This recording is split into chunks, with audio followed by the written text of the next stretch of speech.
Casano. Then ya dear woman, because my child and I was a teacher. Let me try it. Oh, okay. Me chai, echo ye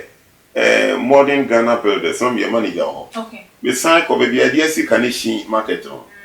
Yeah, it won't be maybe a millet textiles. Okay. Now me a penny. So, Antina, my dream is to say, may music. But now my father was a guitarist, my papa bought guitar. Dear ma, you're the money in a music. Yeah, and so, messing grand music. And then man, the remedy.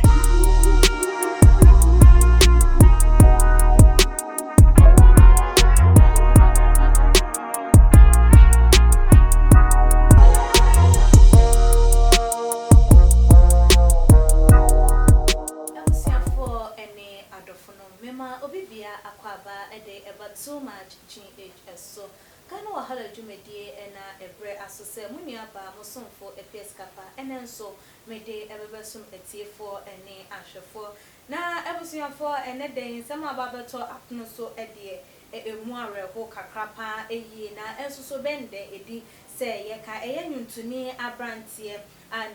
Eddie a year J.A Adofo, Boba J.A Adofo, a year and hoka forward, no etia, Nidin Eddie a year Mrs. Ivy, a Rabna or Benewa Adofo, what one anonum ewo a year and Siedo, Chese, Aquaya Rosem, a day ama a year a busia for, any a year Adofo, and now one more a 1 inch, and a day a year. Openi kese bi ababa bepiemu ewo eye so ye hase ya chese abusuafo wo ben eye abusuafo no ye papa chese wone noa na ekọ na eba ne nunum tumo ne ho nkoniba na wodi nchemu a efa eye no ho enioma ekọ ye se de eba ya eye ye maami wotimi firimu ne ho nkoniba enyina eba ababetu edwade ama etiefo ne ahwefo na ebiemu so da eye da no ebekọ ba bia ebekọ ene bia ya ebekọ so nyina no Baba to Adria, it's me trying on a bar with the Munchemu Abba Sumu.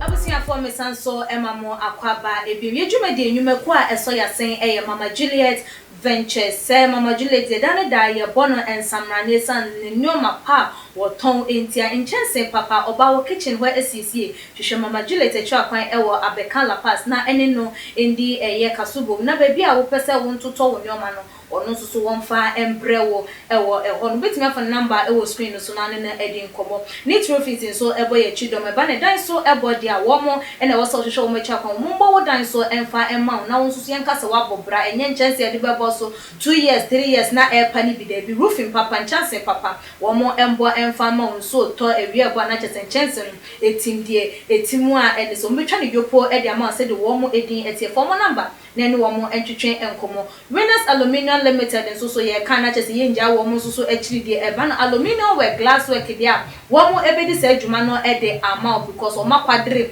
ewo emute ye wo fie wo office we adwuma mu e na wo pe eye glass work se enkoso anasa aluminium work se enkoso e na hwehwe ma twa kwan na wo mo so endi se adwuma no e ma na ne dey makers eye pa ringo or ye keyboardist ede ma eye oboba J.A Adofo ene biam so wone no na eye enwum to mu na fa baby edru baby a wone na chese eto ene ye ne no asinkonya ye ba betwetwe nkomo ede afa eye oboba J.A eye Adofo ne yire a wafiri mu no eho opapa opani kase me wakwa ba yeah we don't make us say ameba no bibia bokode you what Ederadiase pa said ye nya nti ye se ye nuabe ma ye papa ya de nyina eye oboba J.A Adofo ne yire eye Mrs Ivy obene wa ono so wa free mu a wa to nananom ewo ense do nti ne de yesi nkonwa na ye pese ye hunu den ne si ye a ene de ye mami wonka eye atiasefo ehu oyare ye anase eye covid ye bi na enya yo before konye so de achia ahwefo ni etiefo a sabre tie too much because we are too much the group be one in the country I'm saying one yari na ye was studio you that's when the home farm and ye free studio ho ba bonten you buy a condition and very very you need to taxi muko ma hospital 30 minutes pepe is you do ho 4 o'clock 4:30 pepe no free ni entiase die ho doctor no frame se me die ni J.A Adofo no so me na eduma master no say ono so na dan for ne papa no enti asem obeka no ontimi nka na me nko ka na se di anso no ka say eduru bi mpo na ya chire say me fa nkoma obi na no a wa nya me dia wa firim na ontimi nka ye ma mi gina na before so obeka uwu no pra chere no ti o ka say ayi no kinam so I be na ma me no recover ti de nyame ase na lucky I say time no mo unfiri ma no mo ye no mo try say or COVID-19 bi ana nti no che say ma me no eni bi na so bi a aka eni e ho ye ba nyina o ndi nyina be ko ko quarantine di ho no e no say ya lucky say ma me no eni yare ni bi ase ho say de nyame ase ti de to so mi no say wa firi mu ti na ka kwa me fa so me so me kan kire papa ba be ma na ni mo ekura enyo na ni pan si funu de o de abakwa menem ti me bold enough na me kan kire papa no me kan dia na be nyame no de ma nti asoma me kan kire papa no me say o ma ne ha no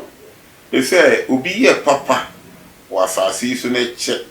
na si nyankopon hunu se wa ye papa che na ebia nkekan wa bi ebe frefre mu ama na kwa ye boni a na wa begina de abihwim na de de ko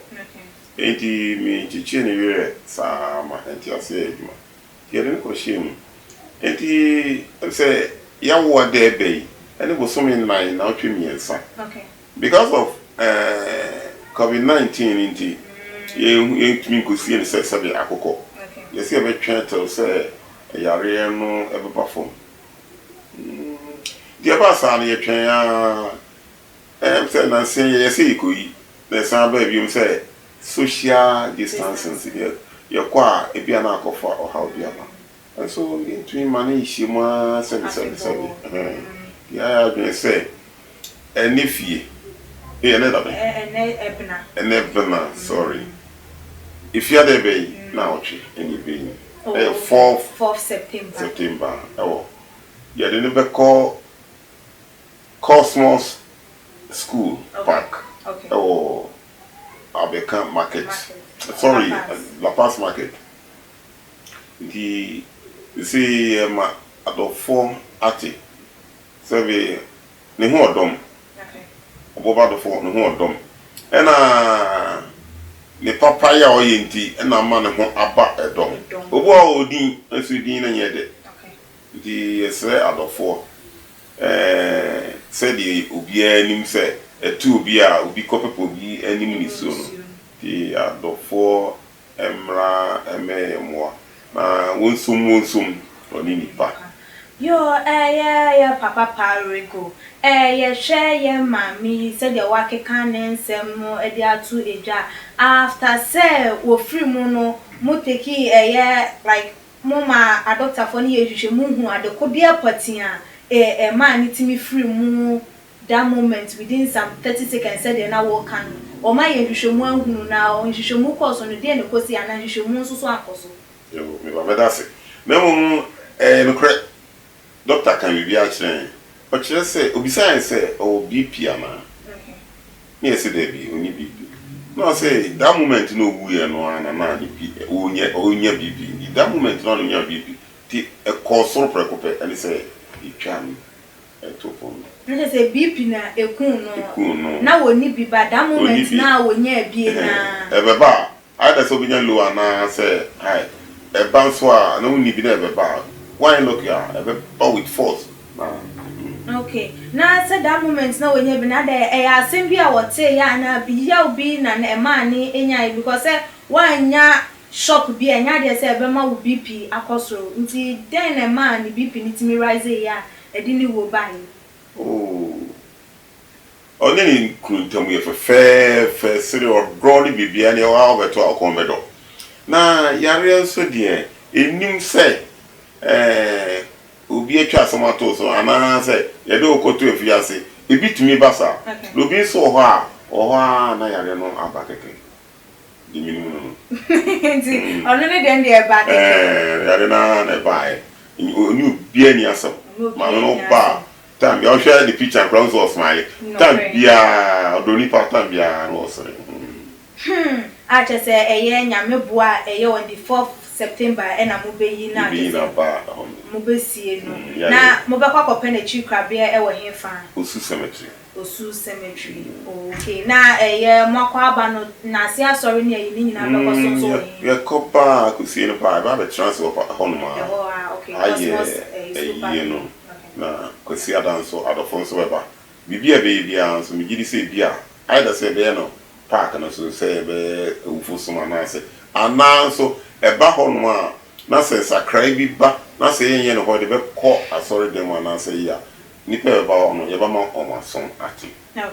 okay yo papa pa ringo ye free eye ne so no unkita hodie woni eye oboba J.A Adofo etisen mujumedi a mudie se wakasa wo ye keyboardist ede ema no wo hwe na dwumedi a woni ni di a untawanta bi wentwentwi bi wo montem akasa bi wo montem ana David Matiban pen okay me band additional professionals me sati band ba ko me band City Kings band okay enti me no Frina, he was a tight friend of mine. Na Yakob bia, I say obi odin de o dey awon to no. Ono ni din nti na amanfo follow no more than me media no. Okay. They told me cry, ahun chire bana me call bi na me car kollo ko be me cry. Utumi den car. Be fa me normal me boys no. Ohia be bi na say me boys no. Bia ahun chire mo utumi iska o jeje chema. Bonti mine nti enam so ama ya fa yon coach na me mo le ban. Okay. Na ono asoma se mi ja media no tu kwa ba na mi ja media. Anti se we dey ni wo bi fa. Mi ja no. No asoma se media no mi TV ma na se mi ni be bia akodia. Me mebo. Me bo guitar, me told you me bo organ, bo bia. Oh okay. Me mara me bo no. Okay. Nti be ba me ne no be ye adwuma no en chei enso ache. Be 16 years ni. Oh, ani ache. 16 years. No, okay. Na denti na ama wanye wajen se wo sa te wa yi na ya wajen so be kwa join no. Ene na aye adwuma bo. No say music na nkasa no. Then ya de wo because my child na was a teacher. Na me child. Oh, okay. Mi jai ekoye modern Ghana builders, some your manager ho. Okay. Me sign ko be bia dia sika ne shin market no. Yeah, be maybe millet textiles. Okay. Na me penny ho. Sa antina my dream is to say me music. But now my father was a guitarist. Me papa bought guitar. Nti ma ye nemba ni nyina bia music. Na so me say gra music no. And the man me remti afi me ya na so no meja ndi no meja me be trafi. Ba isa no do me woman nti o so ma say me friend pe. Na me say ba say need because boys no it be hard really okay to organize musicians you nyina bebre no hard okay problems dey say me pen baby na say me ba no friend number bo no dia any me one of the boys no kan ho and for say me mati be pen yeah the problem ba no about kashire no aso na dia me so problem me any worker okay. Enti say woni ni di djume wa regret say bia wo call back into music mu pen like what nu ho say wo de wo kokko join no ana bia nka be utina ase dwen ho nka me call so ekokote media nka say nka me so medrum pepe so be what that dwen ho I regret en nu ho say wo de wo kokko join ana never at all me no me ho because e se nanu kra obeyi amo okay e se nanu ma obeyi e di amo woni ni susu asem ho a otiase obeti wase obo a tintin treaty sense o leader nti de obeka no obi ni ano say instead say you never share ideas obo a won tiase but won so nya ba ya abusiafo ya ne den ti obi a even the least among us, get to walk around you, Monogram, or Castle, or Boba Befa. Okay. Befa. Inti among for any year, Yanka side any age, man. Your woman any year. Yo, ya di ansem no eba na wie no music industry no mu no emfasodie wo se wo kokko wura mu what be pen a we jaya or was it say woni no so so bonwa wo hu emfasodie bi se emfasodie bi ewo mu ana music emfaso papa anka ye ka esikafo a musicians. Oh, okay. Na Ghana no ibi bia dani ebutu musicians no senka me kuku sika wo. Okay. Obi a cocoa farmer or is a rich man or not a woman. Usika home. And so by na akate and mobia kusiko 100 acres. When I'm mobia is so my akatena. Ama kuku na evasa. Sika home. Na the tiani say yen kani producers na me person mebo bia di no. Omu di hwambo. Because sabre no na your sa album plate ibi. Na onya baako a wa wo ye onya baako a o machines o di twa kase utwa bebre na oton on store na wo nam tre wo ba so ye nto hwe oni ato sa ntina in fact no kan no kra no enche ne ye dwuma ni gu afi so of late ni ye dwuma na kantamanto no to pa ko CDC ye to sa ba se a technology no echo high ye ko concept na say juma ebe no obi bitumi atena ne dem mu aye bibia o tini dem obehwe this is about copy of concept no nko because at the end na o tini dem mu the television ehwe no manenichi esene say obekọ akotwa ticket say o concept di no the bree technology no high ama no man be bree so adani ebutu aba from but the sense in nyame wo kwan of faso ehwe ni menti yedidi emu de nyame adom na mo said yenka yenya na kane be brain no entisa na wo hwa ne de na betimi abo amasa enoma we nyina eyese mo na mo nso so mo advance mu hunti na ma said ye munya ne kane bebre ne entimi mba no enam se technology ne cost ni ntino mo so ehun be hia se bia mo so mo advance mo ho ana se still na mo you okay with the mo ye no oh ye okay na de ko ba ya say you see sabre no na musicians no enoso o say o ba odi dokun ba kun be mi o ba kun na mi o mi ensan e say dokun ye be mi ensan na enan the musicians no be brave abefra omo afra no say me so be mami 2000 cities no akọ program na me kasi so obi be kwa akọje 50 Ghana wa kwa akọye no na je say ama ya dwene no enye ba ko okay ya papa paringo aha ene brebe ma ye kwan ama ye de nkomo twetwe no asie na se ye ma minti ne ye hie mo ha ye ma me ivinti ne ye hie mo ha ye hwie ye hwehwe eye na ye hu enkomo nti eye o final words ade be ma ahwefo ne etiefo na de wo pese wo ndi tudwa emfa ma wo mo hunu emfa eye ne ho hyehyɛ ye no utimi de etu edwa enso yo se mo abi nso na mo hia so a mo nyina mo timi de tudwa say mpempi no say obi enye ayie na osi ayie a dodo na afa say bi asikanti osi ayie a o pese amanfo ne ho ache no pese amanfo enye sa demu oba ko enche odanfo ayie pa oba ko fo enye ayie say ne o ye billionaire wo sika sen onko ntumi ayie obi hia nipa anyi sika kra no oh pato ye sika no pe pato bo amakatra pato iti ayie de we dey obi hia nipa nti be hia nipa aba be boy ti no ana wo futo final words ati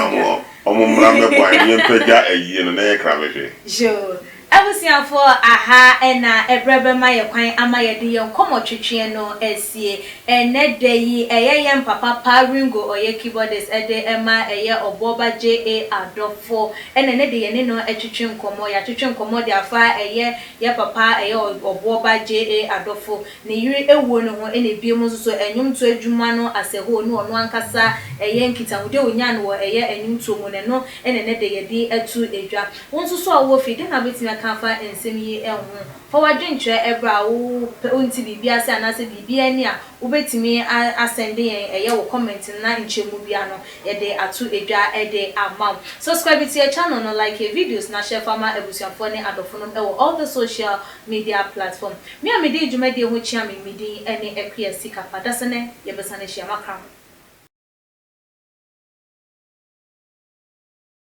Prophet kum chacha